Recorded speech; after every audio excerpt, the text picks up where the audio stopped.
나는 절대 미스 유가 아니다. 형 아는 여자 중에 혹시 유시성 가진 여자 있어?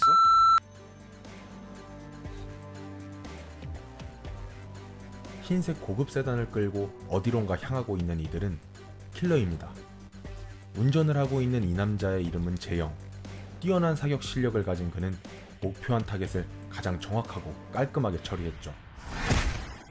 사람을 죽이는 일을 하는 재영도 성당에 들러 고해성사를 하곤 했는데요. 이번 준 그다지 일을 많이 하진 않았어요.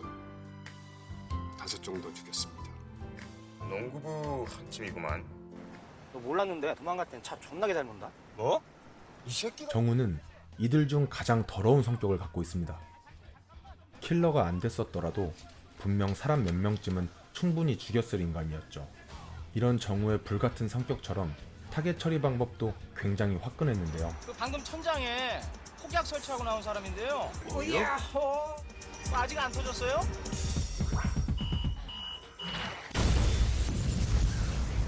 그리고 팀의 리더인 상현. 그는 막내 하연의 친형으로 의뢰인을 만나는 것부터 살인까지 의뢰에 대한 모든 부분을 관리하는 총책임자입니다.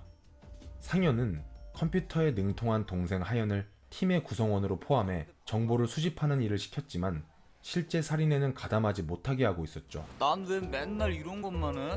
뭐? 난 언제 총 쏴? 나중에.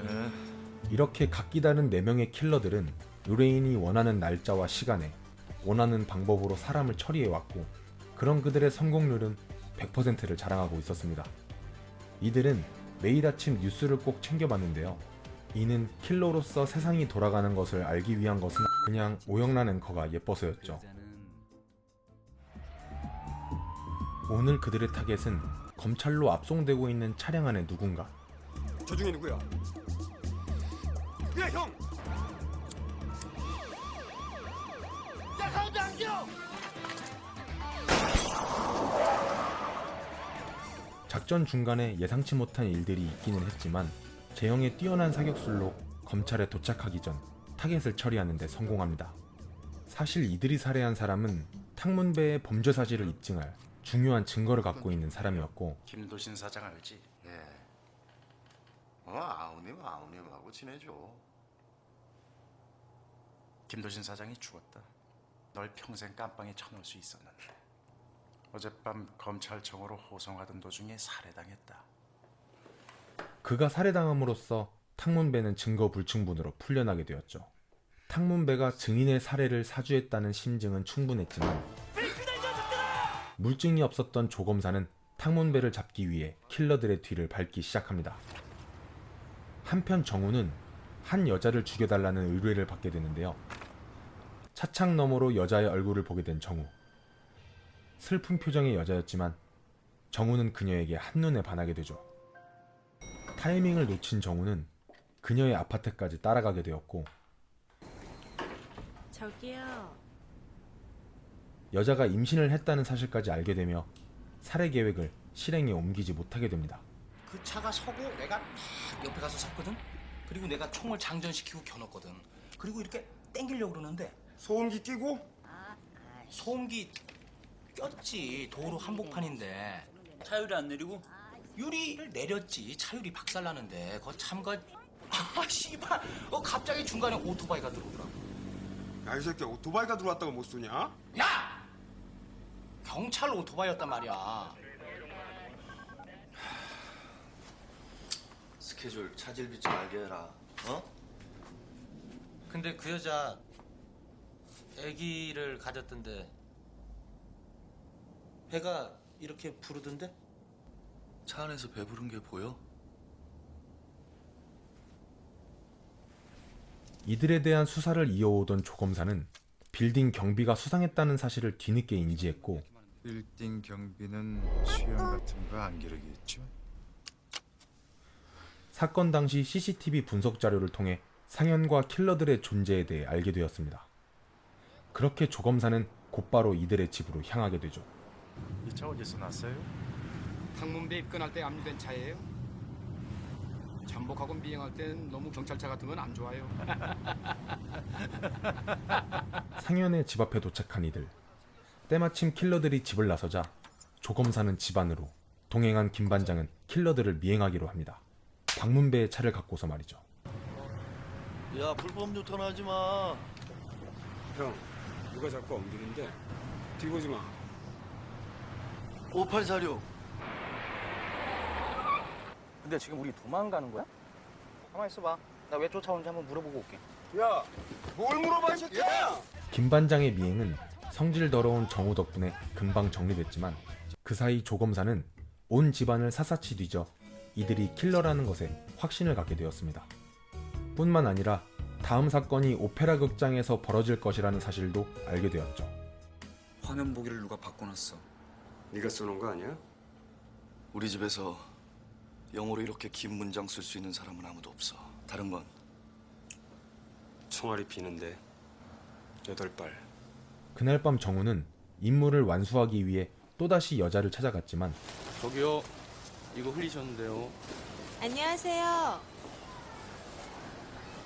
임무보다는 본능에 이끌려 점점 더 여자에게 가까워져가는 정우. 하지만 이러한 정우의 모습은 조검사에게 모두 감시당하고 있었습니다. 심지어 정우가 떠난 이후 조검사는 여자의 집에 직접 찾아가기까지 했는데요. 우리 아기를 죽이려는 거예요. 그 친구 잡힐 겁니다. 그리고 애기 아버지도 감옥에 가게 될 거예요.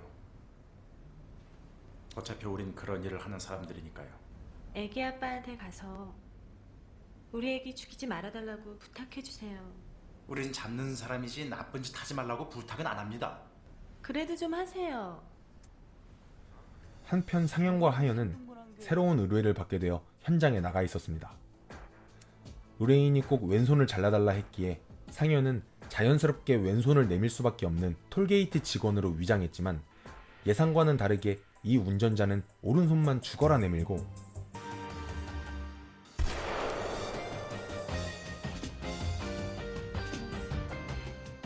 교청 어디서 났어? 경우 형이 빌려줘. 첫 만남 이후 정우는 여자를 죽일 생각조차 없었던 것이었고 뒤늦게 이 사실을 알게 된 상현은 불같이 화를 냈지만 못하겠다 씨발. 애가 밝힐질 않은 게 나한테도 느껴지는데 그거 어떻게 죽여? 형 같으면 죽일 수 있어. 나라고 해! 나라고 죽여 이 새끼야! 보여줄까?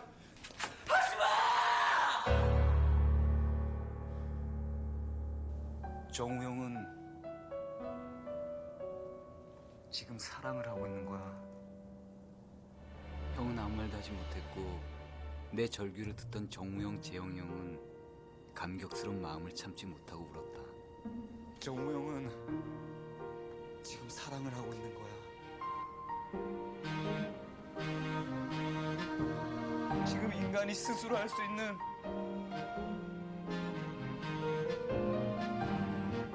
가장 위대한 일을 하고 있는 거야. 이러한 이유로 상현은 킬러 일을 시작하고 나서 처음으로 의뢰를 거절하게 됩니다. 이번 의뢰는 피치 못할 사정 때문에 할 수가 없겠습니다. 못해? 이 새끼들아. 그리고도 니들이 무슨 킬러...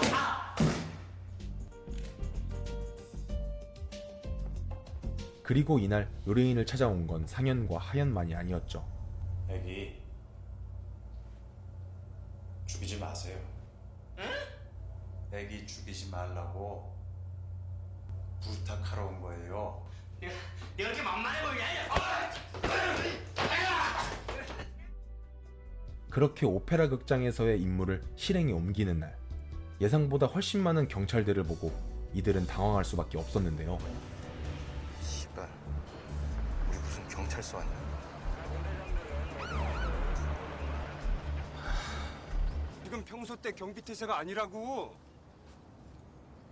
씨발, 연달아 2번째 퍽이네. 형 알잖아. 이거 덫이야. 우리 쫓던 차, 모니터에 뜬 글, 없어진 총알. 위험하다는 거 알면서 도대체 왜 그래? 죽고 싶어서 그래? 이렇게 누가 봐도 의심이 갈 만한 상황임에도 불구하고 상현은 계속해서 임무 진행을 고집합니다. 모형난이야. 뭐가 우영란이야? 오영란은 바로 이들이 매일 아침 챙겨보던 아침 뉴스의 앵커였죠. 처음이라서 뭘 어떻게 해야 하는지는 잘 몰라요. 그냥 꼭 죽이고 싶은 사람이 있어서. 그러면은 오용란을 진짜로 봤단 말이야? 울더라. 슬프게. 근데 진짜로 그렇게 이뻐? 근데 진짜로 이쁘더라. 가자. 오영란이라는 이름 아래 의기투합하게 된 4명의 킬러들. 오영란의 의뢰는 이랬습니다. 타겟은 뮤지컬 햄릿에서 주인공 햄릿 역할을 맡은 남자 배우. 뮤지컬의 끝부분에 햄릿이 칼에 맞아 죽는 장면이 있는데 그 순간에 맞춰 무대 위의 남자를 사살해달라는 것이었죠. 삼엄한 감시 아래 뮤지컬에 막이 올랐고 킬러들과 이들을 감시하는 조검사 사이에 묘한 긴장감만이 흘렀습니다. 공연이 중반부에 접어든 때 정우가 주차장에서 폭발을 일으켰고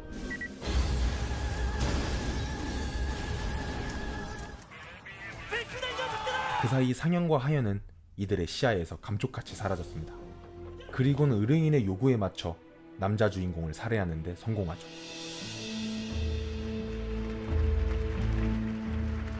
어제 저녁 문광부 주최로 이루어진 햄릿 공연에서 햄릿 역을 맡은 박기영 씨가 숨진 채 발견됐습니다. 얼굴이 밝아 보이지? 근데 형 어디 갔어? 다음 주에 오영란 만난다고 옷 사러 갔어. 옷을 사러 백화점에 간 상현은 그곳에서 드디어 조검사를 마주하게 됩니다.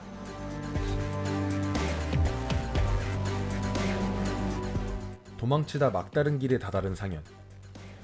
순순히 체포될 준비를 하는데 조검사는 체포 대신 상현을 쏴버립니다. 간신히 살아 돌아온 상현. 어디선가 많이 본 것 같지 않니? 그때 그 차번호 적어놨지. 상현의 몸에서 나온 총알은 얼마 전에 자신들이 잃어버렸던 것과 동일한 것이었고 총알이 없어지던 날 탕문배의 차가 자신들을 미행했기에 상현을 쏜 사람이 탕문배일 거라 확신을 한 것이었죠.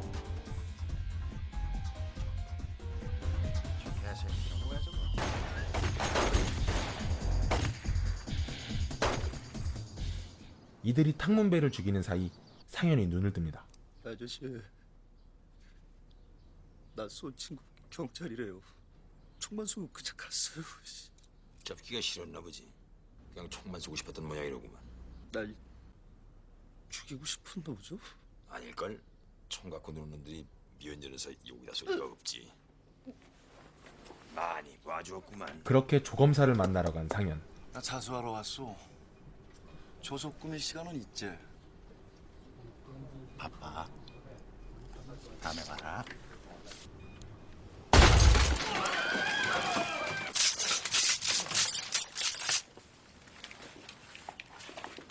전화기 값 5만 원 내고 가라.